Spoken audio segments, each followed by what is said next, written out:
subscribe now and press the bell icon. Never miss an update. નમસ્કાર વહાલા વિદ્યાર્થીઓ, ફરી એકવાર આપનું આપણી સહયારી યુટ્યુબ ચેનલની અંદર હાર્દિક સ્વાગત છે.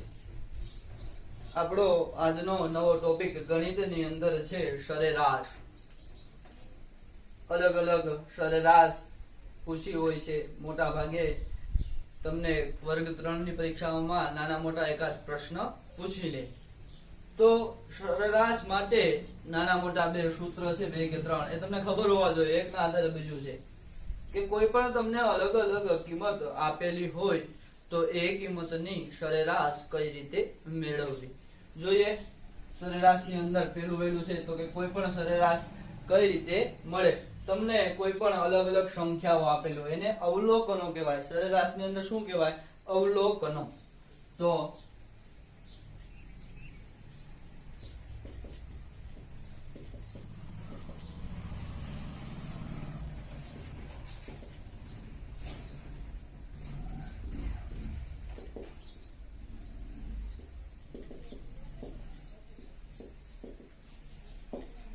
શું છે સરેરાશ માટેનું સૂત્ર? તો કે અવલોકનોનો સરવાળો કરવાનો અને એને અવલોકનોની સંખ્યા વડે ભાગી નાખવાનો. આ સૂત્ર છે કોનું? સરેરાશનું સૂત્ર છે. અવલોકનોનો સરવાળો ભાગ્યા અવલોકનોની સંખ્યા. આના જ આધારે નીચેના બે. અહીંયા હું હવે અવલોકનોનો સરવાળો અવલોકનોની સંખ્યા નથી લખતો, ખાલી સરવાળો અને સંખ્યા. તો સરવાળા માટે સૂત્ર ટૂંકમાં સરવાળાને કરતા કરો તો શું થાય? સરેરાશ ગુણ્યા શું આવશે? આ ભાગાકારમાં સામેની સાઈડ જાય તો ગુણાકારમાં, એટલે સંખ્યા. શું છે? સરેરાશ ગુણ્યા સંખ્યા. સરવાળા માટેનું સૂત્ર છે. હવે સંખ્યા મેળવવા માટે તો આની અંદર સંખ્યાને કરતા કરીએ તો સંખ્યા અહીંયા જાય, સરેરાશ નીચે આવે તો શું આવે? સરવાળો ભાગ્યા શું આવશે? સરેરાશ. સમજાણું? એકદમ સરળ. સરેરાશનું સૂત્ર યાદ રાખવાનું કે અલગ અલગ અવલોકનોનો સરવાળો અલગ અલગ અવલોકનો આપેલા હોય તો એનો સરવાળો કરવાનો અને એ અવલોકનોની સંખ્યા વડે એને સરવાળાને ભાગી નાખવાનો, એટલે તમને સરેરાશ મળે. જોઈએ પેલો દાખલો. શું કીધું છે કે 1 થી 5 ની સરેરાશ શોધો. 1 થી 5 ની સરેરાશ એટલે કે 1 2 3 4 5. સંખ્યા કેટલી થઈ? 1 2 3 4 5. સરેરાશ શું છે સૂત્ર? અવલોકનોનો સરવાળો 1 + 2 + 3 + 4 + 5 ભાગ્યા અવલોકનોની સંખ્યા એટલે કે 5 થયું. જોઈએ સાદું રૂપ.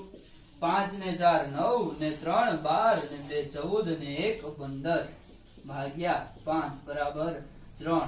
તો શું મળ્યું? 1 થી 5 ની જે સરેરાશ છે આપણને શું મળે છે? 3 મળે છે. રેડી? એ જ રીતે 1 થી 10 ની સરેરાશ. તો 1 થી 10 માં શું આવશે? 1 2 3 4 5 6 7 8 9 10. સૂત્ર સરેરાશ 1 + 2 + 3. અહીંયા બધું નથી લખતો, ડોટ ડોટ ડોટ કરી અને 10 લખી નાખું છું. ભાગ્યા સંખ્યા કેટલી થાય? 1 2 3 4 5 6 7 8 9 10. અહીંયા તો ડાયરેક્ટ છે પણ અમુકમાં આડાવડા અવલોકન આપેલા હોય તો વ્યવસ્થિત ગણવું પડે. હવે આનો સરવાળો શું થાય વિદ્યાર્થી મિત્રો? તો અમુક બેઝિક છે એ ખબર હોવી જોઈએ. 1 થી 10 નો જે સરવાળો થશે એ છે 55. શું થાય છે? 55 ભાગ્યા 10 એટલે સરેરાશ આપણને મળે છે 5.5. કોની સરેરાશ 5.5 મળી છે વિદ્યાર્થી મિત્રો? આપણને 1 થી 10 ની સરેરાશ છે એ શું મળી છે? 5.5. ત્યાર પછીનો પ્રશ્ન છે પ્રથમ 5 અવિભાજ્ય સંખ્યાઓની સરેરાશ શોધો. શું કીધું? પ્રથમ 5 અવિભાજ્ય સંખ્યા. તો થઈને માથાકૂટ પાછી કે આ પ્રથમ 5 અવિભાજ્ય સંખ્યા છે કઈ? એટલા માટે જ કહું છું વારંવાર કે પાયો છે ખૂબ અગત્યનો છે. તો પ્રથમ 5 અવિભાજ્ય સંખ્યા એટલે શું? કે જેને એ એના વડે અથવા તો એક વડે જ ભાગી શકાય. દાખલા તરીકે 2 છે તો 2 ને 2 વડે જ ભાગી શકાય અને 1 વડે જ. બરાબર. 3 છે તો એને 3 વડે જ ભાગી શકાય અને 1 વડે જ. તો એ બધી અવિભાજ્ય સંખ્યા. પ્રથમ 5 તો પ્રથમ 2, પછી 3, પછી 5, પછી 7 અને 11. પ્રથમ 5 અવિભાજ્ય સંખ્યા છે. 5 થઈ તો સરેરાશ બરાબર શું થશે? 2 વત્તા 3 વત્તા 5 વત્તા 7 વત્તા 11 ભાગ્યા 5. શું આવશે? 11 ને 7 18, 23 ને 3 26 ને 2 28 ભાગ્યા 5. આવો ઓપ્શન હોય તો આ અથવા તો સાદુરૂપ. તો સાદુરૂપ કઈ રીતે આવે? 28 5 55 25 3 વધ્યા પોઈન્ટ 0 5 6 30. હવે ના આવી રીતે તો શું આવશે? 5.6 જે પ્રથમ 5 અવિભાજ્ય સંખ્યાઓની સરેરાશ છે. ઓકે વિદ્યાર્થી મિત્રો. ત્યાર પછી શું કીધું છે? 10 20 30 40 અને 50 ની સરેરાશ શોધો. સરેરાશ બરાબર ડાયરેક્ટ સૂત્ર સરેરાશ 10 વત્તા 20 વત્તા 30 વત્તા 40 વત્તા 50 ભાગ્યા કેટલા છે? 5. શું આવશે? 5 ને 4 9 ને 3 12 ને 2 14 ને 15 150 ભાગ્યા 5 એટલે કે 30 થાય ને? રેડી. 10 20 30 40 અને 50 ની સરેરાશ કેટલી થાય છે વિદ્યાર્થી મિત્રો? 30 થાય છે. ત્યાર પછીનો પ્રશ્ન શું કીધું છે કે 15 18 22 25 અને x ની સરેરાશ. અહીંયા સરેરાશ આપેલી છે પણ એક છે અજ્ઞાત કિંમત આપેલી છે જે શું છે? x.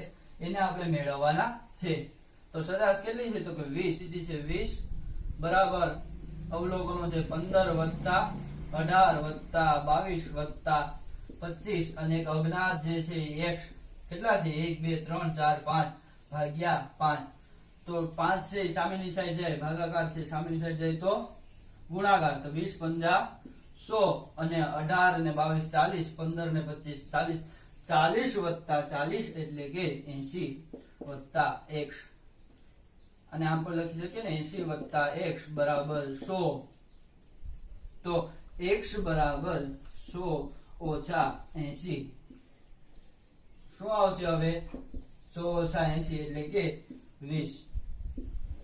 રેડી.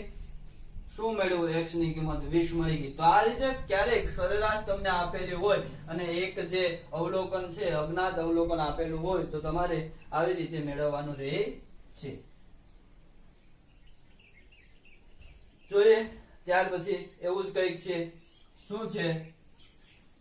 આવું જ થશે ને. સરેરાશ કેટલી આપેલી છે? 60. તમારે જાતે કરવાનું છે પણ લખી નાખીએ 28 વત્તા 74 વત્તા 49 વત્તા 72 વત્તા x બરાબર સોરી છેદમાં કેટલા અવલોકન? 1 2 3 4 અને 5. રેડી. તમારી જાતે આ સોલ્વ કરવાનું છે. તો ત્યાર પછીનો પ્રશ્ન છે 5 ક્રમિક સંખ્યાઓની સરેરાશ 18 છે તો સૌથી મોટી સંખ્યા કઈ? એની અંદરથી. બરાબર. શું કીધું? ક્રમિક. ક્રમિક એટલે શું? એક પછી એક. જે સવાર સાંજ ચા પાણીનું ઉદાહરણ આપ્યું હતું ને અગાઉ 1 2 3 4 5 1 પછી 2 પછી 3 એ ક્રમિક કહેવાય. તો યાદ રાખવાનું જ્યારે આવું કીધું હોય અને ક્રમિક કીધું હોય તો 5 કીધું હોય જ્યારે 5 કીધું હોય શું આવે? તો કે 18 ની ઉપરની બે સંખ્યા અને નીચેની બે સંખ્યા એની સરેરાશ 18 થતી હોય છે. તો મળી ગઈ 5 સંખ્યા કઈ છે? તો કે 18 ની ઉપરની બે 16 17 18 નીચેની બે એટલે કે 19 20. રેડી. હવે આની અંદરથી સૌથી મોટી સંખ્યા આપણે ઓળખવાની છે. તો સૌથી મોટી સંખ્યા શું થાય? 20.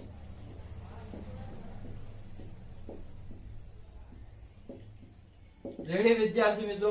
એકદમ સરળ વસ્તુ છે પણ થોડો મગજ ઘસવાનો. એટલે કે આ 18 કીધું છે તો આ રીતનું કોઈ પણ તમને ક્રમશઃ કીધું હોય અને સરેરાશ આપેલી હોય તો 5 હોય તો ઉપરની બે અને નીચેની બે, 3 હોય તો ઉપરની એક અને નીચેની એક, 7 હોય, ઉપરની 3 અને નીચેની 3. શું કીધું? 4 ક્રમિક બેકી સંખ્યાઓની સરેરાશ 27 છે, તો તે સંખ્યા શોધો. શું કીધું? 4 ક્રમિક સંખ્યા કેવી? બેકી. રેડી? તો જ્યારે આવું હોય, ક્રમિક જ કીધું છે, 27 છે, તો સિમ્પલ વસ્તુ, આની ઉપરની કોની 27 ની ઉપરની બે બેકી સંખ્યા અને નીચેની બે બેકી સંખ્યા આવશે. તો 27 ની ઉપર બેકી સંખ્યા બે કયા આવશે? 24 અને 26. રેડી? 27 છે એ શું છે? સરેરાશ. અને નીચેની બે એટલે કે 28 અને 30. ઓકે, આ ચાર ની તમે સરેરાશ જોશો બેકી સંખ્યાની, તો શું આવશે? 27 આવશે. તો આપણે શું કીધું? તે સંખ્યા શોધવાની છે. તો તે સંખ્યા કઈ છે?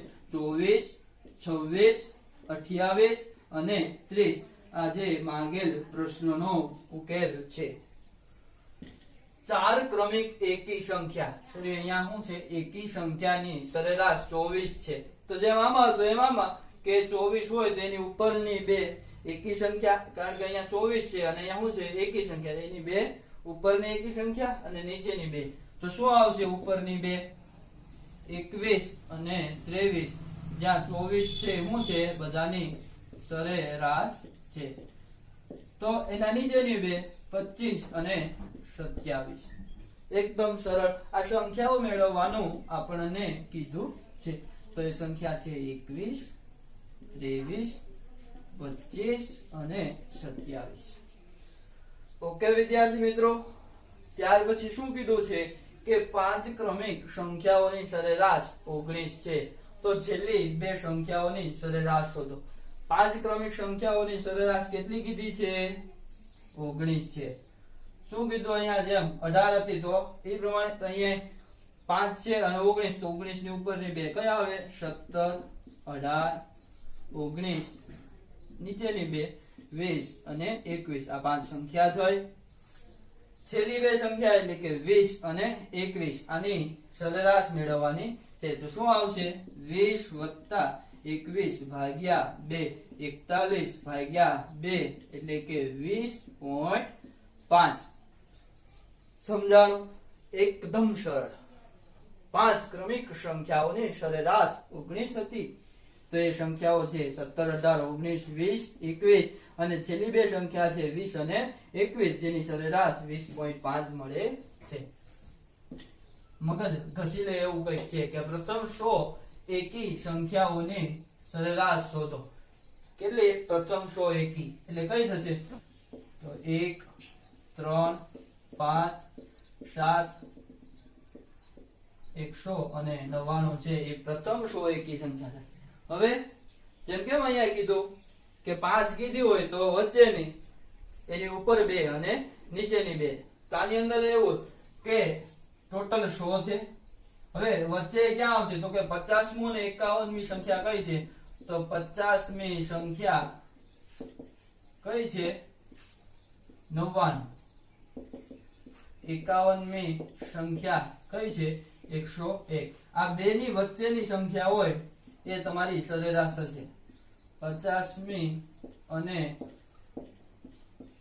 51મી સંખ્યાની વચ્ચેની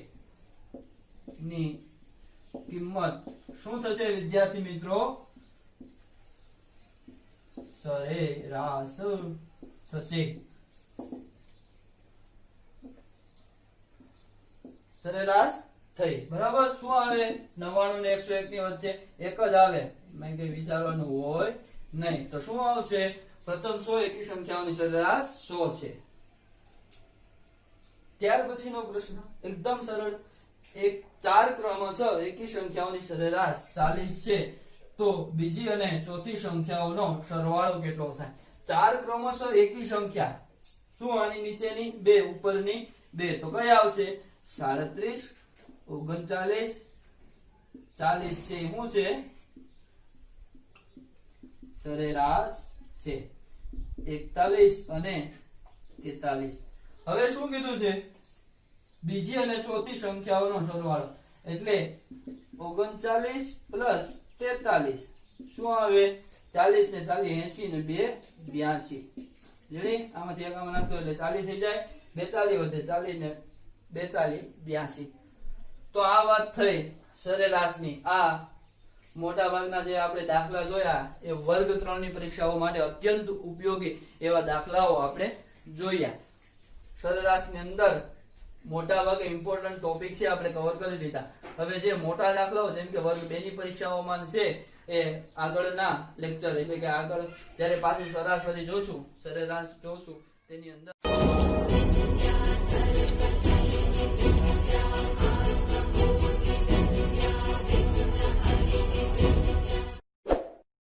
Subscribe now and press the bell icon. Never miss an update.